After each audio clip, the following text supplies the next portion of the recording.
TET के बारे में मेरे को कहा। मैं जानता हूं, मैं आपके कष्ट को समझता हूं। मित्रों, पिछले सरकारों की गलत नीतियों के कारण आज देश में एक अभावनीय परिस्थिति बनी है। यह मामला कोर्ट के सामने है, लेकिन मैं जिम्मेवारी लेकर कहता हूं, आप यहां की सत्ता परिवर्तन करिए, राज्य सरकार बनवाइए, हम टेट से प्रभावित शिक्षकों के लिए कुछ ना कुछ रास्ता निकालेंगे, कुछ ना कुछ मार्ग हम निकालेंगे। আমাদের শিক্ষক শিক্ষিকাদের অনুরোধ করছি আপনারা একটু বসুন। আমাদের কিছু গুরুত্বপূর্ণ প্রশ্ন রয়েছে, যে প্রশ্নগুলো আমরা আমাদের মাননীয় কেন্দ্রীয় মন্ত্রীর কাছে রাখতে চাই।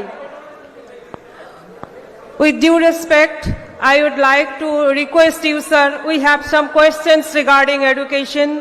Our first question is, sir, we humbly asking the questions about mandatory TET for in-service teachers, particularly those recruited before 29/7/2011.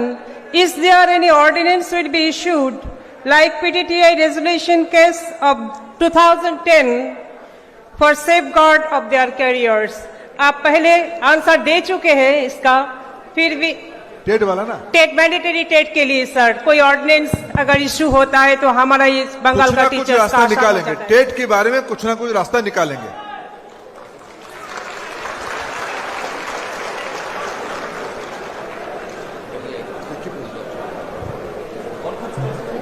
एक ही प्रश्न तो एक ही था, तो छोड़ दो, बाकी प्रश्न छोड़ दो, शुभेंदु दा भाषण देंगे। आज কলকাতার একটি মঞ্চে মাননীয় শিক্ষামন্ত্রী ধর্মেন্দ্র প্রধান এসে বক্তব্য রেখেছিলেন। আমরা সকলেই আশা করেছিলাম তিনি টেট সংক্রান্ত যে সমস্যা সে বিষয়ে তিনি সমাধানের একটা যথাযথ পথ দেখাবেন এবং তার সম্পূর্ণ একটা বক্তব্য আমরা পাব।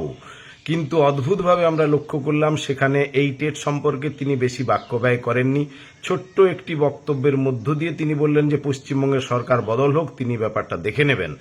এই যে বক্তব্য, এবং তার পরবর্তী ক্ষেত্রে তাকে প্রশ্ন করা হয়েছিল আলাদাভাবে, সেই মঞ্চে এক শিক্ষিকা যখন প্রশ্ন করলেন তার উত্তরেও তিনি কিন্তু এড়িয়ে গিয়ে বললেন যে ব্যাপারটা দেখে নেওয়া হবে। কিন্তু বাস্তবে তার এই যে কথা, এই বক্তব্য, এর মধ্য দিয়ে কোনো একটা সমাধানের যে তারা পদক্ষেপ নিতে চেয়েছে বা এর জন্য তারা ভাবছে গভীরভাবে বিষয়টাকে, সেরকম কিন্তু আমরা কোনো দেখতে পেলাম না।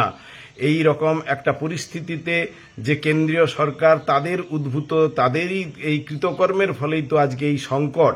টেটের বিষয়টি যেখানে সুপ্রিম কোর্ট গত 1 সেপ্টেম্বর রায় দিয়ে বলেছে যে টেট সবাইকে পাশ করতে হবে, যারা পূর্বে নিয়োজিত হয়েছে বিভিন্ন এসএসসি বা প্রাইমারি পরীক্ষা, তারা যে কঠিন পরীক্ষার মধ্য দিয়ে তারা নিয়োজিত হয়েছে, সেই পদ্ধতি বাদ দিয়ে পরবর্তী ক্ষেত্রে যে নিয়ম লাগু হলো তাদের সেখানেও পূর্ববর্তী যারা নিযুক্ত তাদেরকে টেনে এনে এইভাবে সমস্যার সংকটের মধ্যে ফেলে দেওয়া হয়েছে।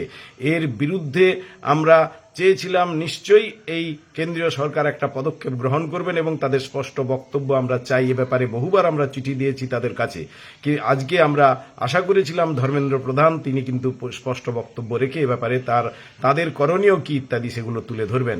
কিন্তু বাস্তবে কি তিনি ভোট রাজনীতিটা করে গেলেন। এখানে সরকার পরিবর্তনের সঙ্গে কি সম্পর্ক রয়েছে আমরা জানি না।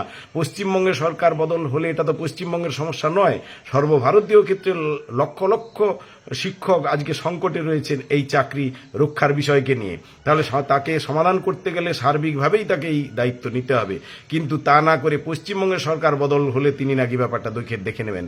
এই যে ভোট রাজনীতি, এই ভোট রাজনীতি তিনি করে গেলেন। বাস্তবিক অর্থে এই যে রাজনৈতিক নেতৃবৃন্দরা আজকে এই শিক্ষকদের বা যে কোনো শিক্ষার বিষয় নিয়ে সংকট যেগুলো দেখা দিচ্ছে সেগুলোকে কেন্দ্র করে সমস্ত কিছুকে ভোটের জায়গায় তারা নিয়ে যাচ্ছে।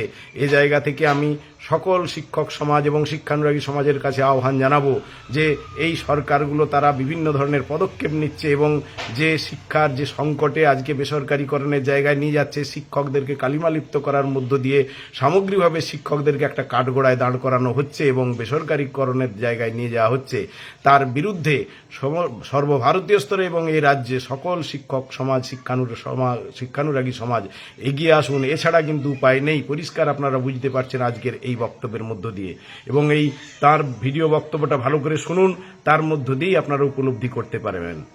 নমস্কার, আমি কিঙ্কর অধিকারী, সাধারণ সম্পাদক শিক্ষানুরাগী ঐক্যমঞ্চ।